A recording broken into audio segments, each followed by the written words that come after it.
আমাদের ইউনিভার্সিটিতে দেখা যায় ইতিহাসে প্রথম নির্বাচন, সবাই এই নির্বাচন যখন ঘোষণা করা হয় প্রথম দিকে আমাদের নির্বাচনের তারিখ দেওয়া হয় 22 তারিখ, 22শে ডিসেম্বর তারিখ থেকে, কিন্তু প্রশাসন বিভিন্ন মানে কারণ দেখিয়ে সেটাকে 30 তারিখ করা হয়। তাও আমরা একটা নির্বাচন আমেজ লাস্ট দিকে এসে বসলো, এবং আমরা দেখা যাচ্ছে সকালের দিকেই সব শিক্ষার্থীরা এবং হচ্ছে যারা যারা পোলিং এ যে থাকবে, যারা সবাই কিন্তু একবার নির্বাচন কেন্দ্রের ভিতরে এসে বসে। কিন্তু একটি মানে কারণ দেখিয়ে, যে কারণটা সত্যি কথা বলতে হচ্ছে নির্বাচনকে মানে স্থগিত করে ফেলবে এমন কোনো কারণ না, সেই কারণটি দেখিয়ে হচ্ছে আমাদের নির্বাচন বাজা করছে। আমরা এখন আশঙ্কা করছি যে যেহেতু আমাদের নির্বাচনকে একবার পিছানো হয়েছিল এবং পরবর্তী এখন আবার যে স্থগিত করা হইতেছে,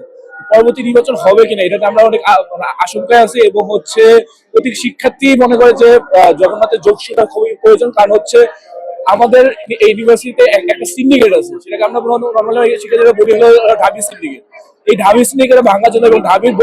ঢাবির সিন্ডিকেট ভেঙে আমাদের বসটা রেস করার জন্য আমাদের যোগসূত্র একটা প্ল্যাটফর্ম দরকার ছিল, এবং সেটা আমাদের প্রশাসন আমাদের যে দাবি সিন্ডিকেটকে রক্ষা করতে চায় যারা, তারা হচ্ছে এটাকে বানচাল করার জন্য আমাদের মনে করি যে এই নির্বাচনকে স্থগিত করা করেছে।